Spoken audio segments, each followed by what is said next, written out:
લક્ષ્ય ન્યૂઝ, એક નજર, એક લક્ષ્ય।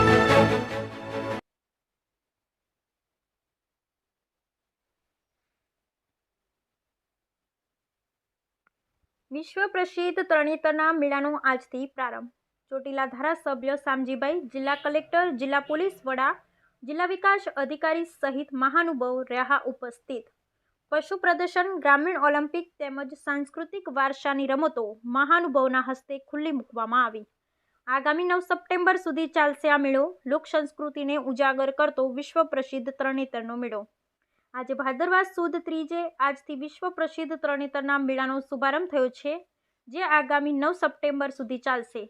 આજરોજ ચોટીલાના ધારાસભ્ય શામજીભાઈ ચૌહાણ આ મેળાને ખુલ્લો મૂક્યો હતો। આજે સવારે મંદિરની અંદર શિવ પૂજા કરી આ મેળો ખુલ્લો મૂક્યો હતો। ત્યારબાદ કેન્દ્ર સરકારનું PIB વિભાગના સ્ટોલનું ઉદ્ઘાટન કરેલ અને ત્યારબાદ પશુ પ્રદર્શન સ્ટોલનું ઉદ્ઘાટન કરેલ। સાથે ગ્રામીણ ઓલિમ્પિક રમતો મેળામાં રમાય છે તે સ્થળની મુલાકાત લીધેલ અને દોડની રમતમાં વિજેતા ખેલાડીને રકમનો ચેક અને સર્ટિફિકેટ પણ આપવામાં આવેલ। આ મેળો લોક સંસ્કૃતિને ઉજાગર કરતો ભાતીગળ મેળો વર્ષોથી યોજાય છે। ધારાસભ્યએ વધુમાં જણાવ્યું હતું કે ભારતની સંસ્કૃતિ ઉત્સવપ્રિય સંસ્કૃતિ છે, જે પ્રાચીન યુગથી ઋષિ મુનિઓને આપણા ધાર્મિક તહેવારો અને ઉત્સવોને મેળાઓ સાથે જોડી અને ઉત્તમ પરંપરાનું નિર્માણ કર્યું છે। Bureau report Brijesh Trivedi, Surendranagar. મારું નામ મયુરગીરી શંભુગીરી ગોસ્વામી છે। અમે આ વર્ષોથી સેવા પૂજા કરી છે। આજે ત્રીજનો દિવસ છે અને શિવ ત્રિનેત્રેશ્વર મહાદેવનું પૂજન અર્ચન કરી, ગંગા પૂજન કરી અને આજે મેળાને ખુલ્લો મૂકવામાં આવ્યો છે અને આવતીકાલે ચોથ છે, એટલે ચોથની પણ 52 ગજની ધજા પાળિયાદથી ચડાવવામાં આવશે અને પરમ દિવસે કરણસિંહજીના દીકરા દ્વારા પાંચમની ધજા ચડાવવામાં આવશે અને પાંચમનું અનેરું માતમ છે। એ બ્રહ્મકુંડમાં 3 કુંડ આવેલા છે, બ્રહ્મકુંડ, વિષ્ણુકુંડ ને શિવકુંડ, જ્યાં વહેલી સવારે 4 વાગે માં ગંગાજીનું અવતરણ થાય છે અને પછી ગંગામાની આરતી કરી અને લાખો લોકો તેમાં સ્નાન કરી ત્રિનેત્રેશ્વર મહાદેવના દર્શન કરી અને ધન્યતા અનુભવે છે। આ મેળાની એ વિશેષતા છે કે આ વર્ષો જૂનો જે ઋષિઓની પરંપરા મુજબ પેલા ઋષિઓ દ્વારા મેળો કરવામાં આવતો હતો, તે પરંપરા દ્વારા એમને મેળાની ચાલુ પાંચમનું બહુ વિશેષ મહાત્મ છે। અને જે દ્રૌપદીનો સ્વયંવર થયેલો તે પણ આ જગ્યાએ થયેલો અને ત્રિનેત્રેશ્વર મહાદેવ જે વિષ્ણુ ભગવાને કમળ પૂજા અહીંયા કરતા, એવું નિયમ હતું વિષ્ણુ ભગવાનને કે 1008 કમળ પુષ્પ ચડાવી પૂજા કરી અને જમવાનો નિયમ હતો। તેથી ભગવાન વિષ્ણુને ભક્તિનું અભિમાન આવતા શિવજીએ તેની પરીક્ષા કરી કે 1008 પુષ્પમાંથી શિવજી એક પુષ્પ અદૃશ્ય કરી દીધું। એટલે વિષ્ણુ મૂંઝાણા અને પોતાનું કહેવા લાગ્યા ઋષિઓને કે હવે મારે આનું શું કરવું નિરાકરણ માટે।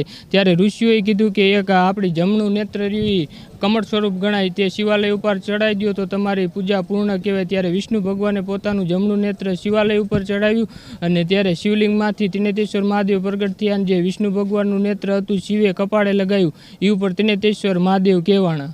અને બીજી વખત કણવદ ઋષિ દ્વારા પ્રગટ થયેલા અને કપિલા છેઠનો 3જા વર્ષે મેળો આવે છે। તેથી ગંગાજી કુંડમાં પ્રગટ થાય છે અને લાખો લોકો કુંડમાં સ્નાન કરી અને ત્રિનેત્રેશ્વર મહાદેવના દર્શન કરી 52 ગજની ધજાના દર્શન કરીને ધન્યતા અનુભવે છે। તરણેતર ખાતે ત્રિનેશ્વર મહાદેવની પૂજા કરીને મેળાનો શુભારંભ કરવામાં આવ્યો અને મેળાના શુભારંભ સમયે અને પૂજામાં જિલ્લાના વહીવટતંત્રના માન્ય કલેક્ટર સાહેબ, SP સાહેબ, DDO સાહેબ, અમારા સંગઠનના બધા પદાધિકારીઓ, આ વિસ્તારના પ્રાંત અધિકારી શ્રી અને આજે પૂજા કર્યા બાદ જિલ્લા વહીવટીતંત્ર સાથે જે આજે રમતગમત યુવા સાંસ્કૃતિક વિભાગ દ્વારા જે કંઈ અલગ અલગ શાળાના નાના નાના બાળકો હતા એમને જે કંઈ પ્રથમ નંબર, બીજો નંબર, 3જા નંબરના બાળકોને ઇનામ વિતરણ કરવાના કાર્યક્રમો કરવામાં આવ્યા।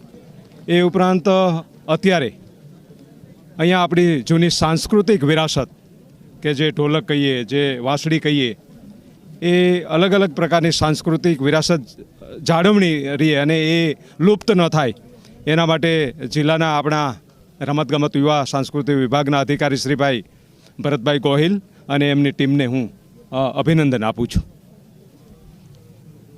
આજે તરણેતરના મેળા જે છે એની અમારી એક જૂની પ્રથા અને જૂની જવાબદારી રહે છે કે પહેલા દિવસે જે તરણેતરના ત્રિનેત્રેશ્વર મહાદેવ મંદિરના અમને પૂજા અને ધજાવિધિ કરવાનું ઠાકોર સાહેબ મૂડી વતી અમે જે ઘણા વર્ષોથી આ જવાબદારી બજાવી છીએ, આજે અમે ગૌરવ મહેસૂસ કરીએ છીએ કે આ વર્ષે પણ એ જ રીતની અને એ જ પ્રથા પ્રમાણે અમે એનું આયોજન કર્યું છે. આજે આપણે ધજાવિધિ હમણાં પતી છે અને ધજાવિધિ પત્યા પછી અને મહાદેવજીની પૂજા કર્યા પછી તરણેતર મેળાનું ઉદ્ઘાટન થાય છે. અને હું સૌને જે આ મેળામાં આવ્યા છે બધાને શુભકામનાએ આપું છું અને મેળાનો પૂરો એનો લાભ લે અને મેળામાં મજા કરે. પણ એક ચીજ હું જરૂર આપ સૌને વિનંતી કરીશ કે મહાદેવજીના દર્શન અને મહાદેવજીના આશીર્વાદ જરૂર લેજો.